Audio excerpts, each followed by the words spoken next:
Thank you. Ladies and gentlemen, to begin at the beginning in one's approach to political economy and to the evaluation of various social systems, one must begin by identifying man's nature. That is, those essential characteristics which distinguish him from all other living species. Man's essential characteristic is his rational faculty. Man's mind is his basic means of survival, his only means of gaining knowledge.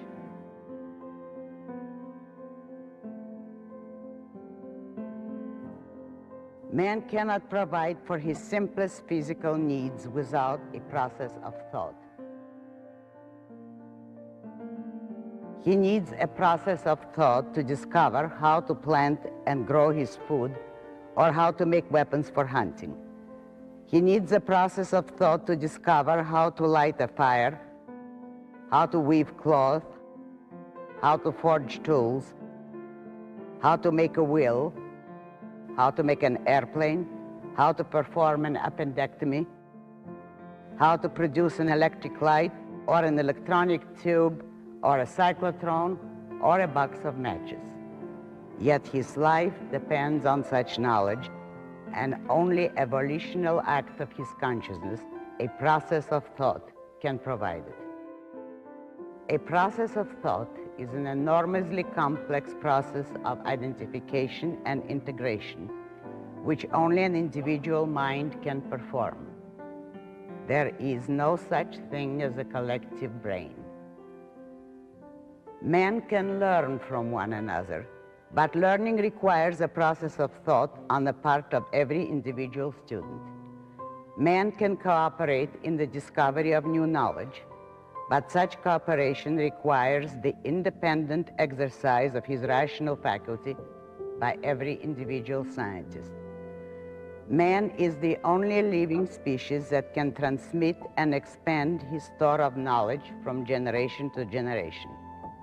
But such transmission requires a process of thought on the part of the individual recipients. As witness the breakdowns of civilization, the dark ages in the history of mankind's progress, when the accumulated knowledge of centuries vanished from the lives of men who were unable, unwilling, or forbidden to think.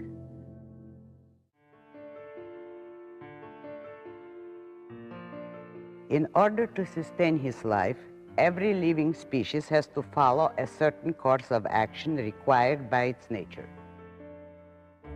The action required to sustain human life is primarily intellectual.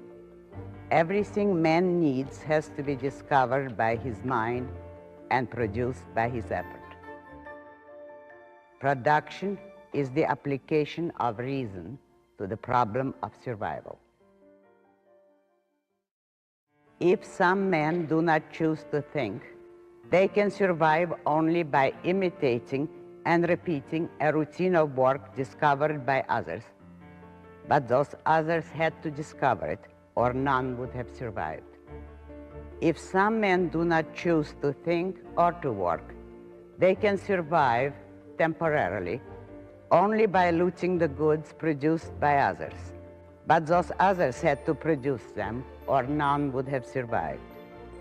Regardless of what choice is made in this issue by any man or by any number of men, regardless of what blind, irrational, or evil course they may choose to pursue, the fact remains that reason is man's means of survival, and that men prosper or fail, survive or perish, in proportion to the degree of their rationality.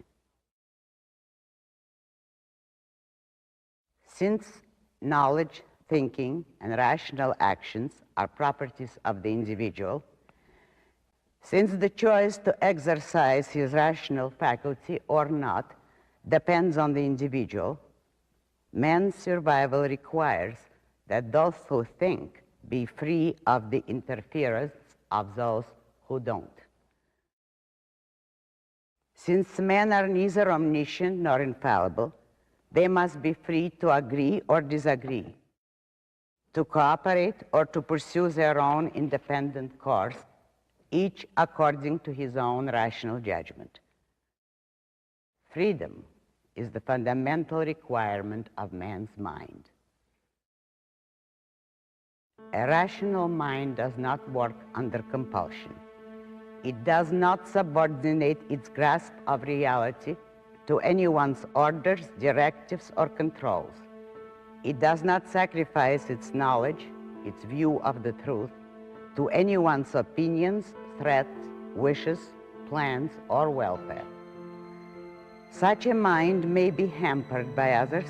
It may be silenced, proscribed, imprisoned, or destroyed.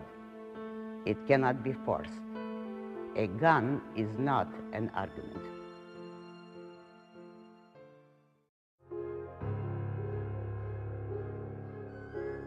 The social recognition of man's rational nature, of the connection between his survival and his use of reason, is the concept of individual rights.